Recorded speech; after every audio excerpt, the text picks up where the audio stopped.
This message is brought to you by Apple Card. Shave ice by the beach. A trip to the state fair. And a throwback flick at the local drive-in. They're more than just items to check off the summer bucket list. They're also opportunities to earn 2% daily cash back when you use your Apple Card with Apple Pay. Apply for Apple Card now and use in minutes with Apple Pay. Subject to credit approval. Apple Card is issued by Goldman Sachs Bank USA, Salt Lake City branch. Terms and more at applecard.com. Propel Fitness Water. With Gatorade electrolytes, zero sugar, and vitamins, Propel hydrates better than water to help you get the most out of your workout and get back to your best self. What propels you? Propel with Gatorade electrolytes. The new LinkedIn Hiring Pro can't undo your last hire. The human postponer. They were the master of one phrase. I'll circle back on that. But 3 months later, you were the one doing all their work and wondering how big that circle is. But LinkedIn Hiring Pro can take the hiring load off your plate by automating the hiring busy work from the initial job post to scheduling interviews. Hire right the first time with LinkedIn Hiring Pro. Post a free job today at linkedin.com/quality. From the Fifth Quarter Studios in Madison, Wisconsin, you're listening to Coach Unplugged. And now, your host, Steve Collins. Hey everybody, welcome to Coach Unplugged. We're so excited you decided to join us. Make sure you go over and leave those 5-star reviews. If you like this, go over and listen to our other podcasts like the 5-Minute Basketball Coaching Podcast or High School Hoops or Funnel Down Defense or Coaching Youth Hoops or whatever one of the 7 in our network that you would like to listen to.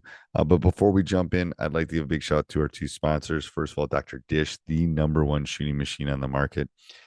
They are always, what I love about Dr. Dish is they're always innovating. They're always making that a little bit better. And that's why I think they're the best machine out there. Like I've said before, we own 3 of them, and I would not be talking about them every day if I did not believe in them. Mention Coach Unplugged, they'll give you $450 off, and they'll give you A1 customer service. And then also what helps keep the lights on, what helps keep everything moving is teachhoops.com. It's for coaches who want to get better. It is a one-stop shop by a basketball coach for a basketball coach. I'm always working with my team 365 days a year, working on making us better. And I want to do the same thing for you. I'm giving you resources, one-on-one calls, office hours, a roadmap per se that will help you become a better coach. And we offer a 14-day free trial because I believe you should come in and kick the tires around and see if it's right for you. If it's not, that's fine. But I guarantee that you're going to love it. All right, let's head off to the podcast. I mean, skill development is a huge topic, but how do you incorporate skill development in a regular season practice in regards to your high school practice? That's a great, so first of all, we only have them realistically. So everybody around the country is different, but let's use Wisconsin, middle of November to beginning of March, end of February is where regular season would end. So that's the stretch. That's the only time we can have contact unless we're in that open window in the summer. So we have so let's go November, December, January, 3.5, 4 months. I would love if we had contact and we're able to work on skill development longer, but we don't. I think it's an important part. I think you got to pick the skills that are important to work on. One that I've tried to get better at is shooting throughout the season. We've talked about this. I look back to some of my teams. And it's like, oh my God, I don't even know if we ever took a shot. Like, you know what I mean? It was all like working on press, all the other stuff. So that is one place that I've really tried to work on skill development is shooting. Because I'm convinced now, especially through my son, that if you take off too long, you lose it. You can even be a good shooter and you lose it. It's kind of like a golf swing or someone hitting a curve ball. You'll lose it if you don't use it. So that's the first thing. So I think that's a skill development that needs work. One that we're building into our program is screening. I think it's an underutilized skill. They don't know how to do it properly. They don't know how to set it up. They don't know how to set it. They don't know how to do that. So that's another skill development. The problem is I don't know about you, Coach, but you got this hour and 45 minutes. How much of that piece of that pie can you use in skill development? I would say about a third is where I've landed now. I wish it was more. And it depends on how you buckle skill development into one specific thing. So it might be closer to a half if you look at our small-sided games and things like that. But so what do you think? I mean, I think it's important. I would love to do an hour of skill. I think it's really about the level that you coach in high school. Ooh, that's true. Are both of us being varsity coaches and having to mentor and work with coaches that are below us. I think it's really important that skill development is more of a necessity for them. And we don't look at always wins and losses, but we look about progression instead of perfection. Yeah. And so we look at little gaps where we can make that group better so they can come to us at that highest level to make us a better program. I think often we can't treat every practice as a varsity basketball practice at the younger levels in the high school. Yeah, I like that. I think you're right about that in the sense that it should almost be the higher up, the less you're doing specific skill sets. Like the Bucks aren't working at so I think that's true. That when we're down in that's the how actually the USA basketball model is. If you've ever taken the US basketball development class, and I've taken it for younger grades to teach coaches, is that it goes like a huge pendulum of real world game and it should continue to move up higher percentages as the kids get older. And the goal is that by the time they get to the highest level of high school, your percentage is about 25 to 30% skill development and 70% game based or small sided or other things in relationship to the game. Oh, I like that. Yeah. I mean, what does USA basketball say about skill development? Totally. It should be. I think that it's really something that they want younger kids to be doing at an earlier age, and developing that. Okay. And it's more like the European model. More like the European model. Yeah. Yes. As regards to skill development, I think shooting is something that you always got to make time in practice, for sure. I think, ball handling, but I'm talking about balance, just the simple fact of handling pressure. I think handling pressure is physical, and again, I'm talking about the highest level at the high school level, but I'm just talking about the physicality of ball handling too. Yes. I'm not just talking. I mean, my guys can handle the rock. It's more like, what are you doing when you're getting fouled and bumped and all that kind of stuff. Yeah. So, and I think another thing is not always doing everything in isolation. You got to be able to be creative and do multiple skills at one time. Yep. So whether it's being strong with the basketball, ripping through ball handling into finishing, boom, shooting into conditioning, this and that. You just can't be doing static drills at the high school level. You got to be doing more. You got to get more out of it. You don't have time. I mean, I know that's the big thing with everybody's talking about all these small. I've been doing that for 30 years. I just never knew what it was called because I can't just work. I don't have time. I don't have time to just do a passing drill. I don't have time to do or form shooting into I've never done that. In 30 years, I've never done that. So I don't know. This isn't nuclear physics that they're telling you to do.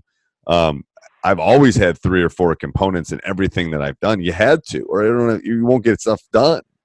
Right. Yeah. It's as a teacher, we don't just teach one skill in isolation.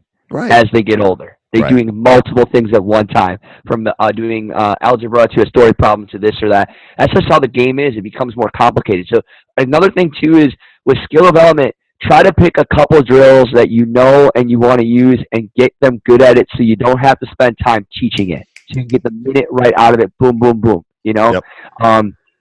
And that goes back to the tryout thing too. I always like throwing a couple of complicated things early in the first week or so, just to see how they adjust to it. Tryouts is a good time to do that, but it's also once you've picked your team, it's which kids are going to think on their feet and which ones aren't. Here's a new drill, boom, boom, boom, go do it. And then some of them are. I always like to see who's going to be able to maybe. Hopefully, at the end of a game, we've diagrammed everything up, but they're going to be able to quickly. How quick can they process the basketball part of it, I think, is important. Yeah, but I think also if you can layer it within what you're already doing within your system is Right. huge too. Yeah. So one of my favorite drills I used to do is just perfect passing where the guys can grind for a minute or so to get 25 passes complete. Why can't you do that by running your offense too? Can you do that by running your offense and make 25 successful passes? Can you use those things to build that? Can you do finishing drills within the context of your offense from a screen into something else? Can you constantly build in what your system is doing and do your skill development around that? I think you totally can. Right. If you're going to be a flare shooting team, and doing flare screens, you can do tons of flare screening shooting drills all the time and build on your shooting, also perfecting your craft within your offense. Right. I agree. All right. Anything else? I mean, you got to find space for it. Right, but I also think it becomes down to strategic planning. You just got to go look back again and again. We always talk about the why. Why are we doing this? Be strategic about it. Take the extra time and make sure everything that you're doing within your skill development, your offense and your defense, those first several weeks, it's meaningful because then you can spend less time teaching that and get more out of it. Right. If you're like you go for an hour and 40 minutes instead of 2 hours because you spent 20 minutes trying to teach them something. They already know what they're doing in an hour and 40 minutes. An hour and 40 minutes solid, you're done, and your rapport is good, and you get out of the gym some days. Right. Like, that's good for your team. Yeah, and if you don't run, if your offense doesn't have any dribbling in it, don't spend time working on your ball handling. Like, Yes. It's like if you're running dribble drive, then you better work on some of those movements. I think that's a big part too. Yeah, I agree, Coach. All right, what's the question of the week? So when you first became a coach, what is the first big win for you as a coach? What was your first big win? It was like the first. It was either the first or it was either the first or second game. It was a holiday tournament at Memorial, and it was Chad Nelson. I'll never forget. Hit a big shot. I don't have it on tape because something happened. I don't know, but he hit a big shot to win it. I think we were 7-14. It's my only losing season as a head coach, but I remember that game because it was like, holy crud, we better have stuff down the. I mean, it was a close game, back and forth, and we ended up winning it. Not because of me. I had nothing to do with it. It's like the ball bounced in the right spot, in the right, it'd be nice to first game is a win, last game's a win. That's my goal. Because if your last game's a win, it's a good season. I think that one, and then I would say season 2 or 3 or maybe even 4 when we beat Janesville Craig, which was a perennial Division I powerhouse in our state for 15, 20 years when I was growing up. And I always told Coach Suter, I said, I knew my program was turning the corner when I beat you. So those would be the 2 big ones that I vividly remember as a young coach. What about you? Oh, it was my first year coaching at the varsity level. I think we were like 5-18. It was a very, very difficult start. We started 0-7 within the season. We had some kids suspended for a drinking party. We had kids with injury. My one of my best player broke his kneecap. It was a long, long season. So we were the 12th seed, and one of our neighboring towns, which is Campbellsport, was the 5 seed. We went out to Campbellsport, and it was just a game where it was the playoffs, and everything clicked at the right point. We're down by 9 within the third quarter. We still had quarters, and one of my seniors just got hot and just ran a motion offense and just kept setting screens. He kept making shots. And we got the ball with 5 seconds left. I called a timeout, and I set a play that I used to run when I was a middle school basketball coach, and they fouled him in the free throw. At a free throw, he made off 3 free throws, and we won the playoff game. And that was my first big signature win that I'll never forget. Because I think that community had not won a playoff game in like over 5 or 6 years. And then what happened? We were a 12 seed, and they were a 5 seed. That was huge. And then what happened? So the 5 seed ended up playing. You were 12. Who'd you play the next round then? Columbus. We got pummeled. So, but you know what? That kind of gave me some momentum for a little bit more success as I moved on coaching varsity for another 5-6 years, and then moving on to collegiately. But that was just a win I'll never forget. It was very special to me. Isn't it? I tell the boys too. I said I remember high school wins. Like you, those things are ingrained. They're like. It's not traumatic, but there's an imprint. Like you just that feeling, you can just feel it in your body right now. I know. It's like crazy. A human connection with the game. This kid has never been a good free throw shooter. I had him screened and he got fouled. And I mean, what kind of, most likely referee never calls a shooting foul at the end of the game. They fouled him with a 3-pointer and he makes all three of them and wins the game. You know, it just doesn't happen. He'll remember that the rest of his life. I got that on and I still got that game. I still use that play, and I call it. His last name is Van Cray. I call the play Van Cray after him. I still to that day call it Van Cray, just because Seth was able to make that shot. I never forget that. I know, that's awesome. This is why we do what we do, Coach. Right? Right. It is. You know, that's why we do it. It's an adrenaline. It's a drug, people. People are listening to this. It's a drug. It's the adrenaline drug, is what it is. Yeah. Absolutely. All right. Till next week, Coach. Great game. All right, Coach. Thank you. Hey, everybody. I hope you enjoyed the podcast. Make sure you subscribe and like no matter where you listen, Apple, Spotify. We love those 5-star reviews. Make sure you also go over and check out teachhoops.com for coaches who want to get better. NFL football season is here, which means when you switch to Verizon, it feels like touchdown, because you get NFL Sunday Ticket from YouTube on us when you buy an eligible 5G phone on select unlimited plans, which means you can watch every out-of-market game every Sunday afternoon, and it's all on us. Now that's the Verizon way to kick off the NFL football season right. Switch and get NFL Sunday Ticket from YouTube on us, only with Verizon. The right window treatments change everything. Your sleep, your privacy, the way every room looks and feels. At Blinds.com, we've spent 30 years making it surprisingly simple to get exactly what your home needs. We've covered over 25 million windows and have 50,000 5-star reviews to prove we deliver. Whether you DIY it or want a pro to handle everything from measure to install, we have you covered. Real design professionals, free samples, zero pressure. Right now, get up to 45% off site-wide, plus get a free professional measure at Blinds.com. Rules and restrictions apply.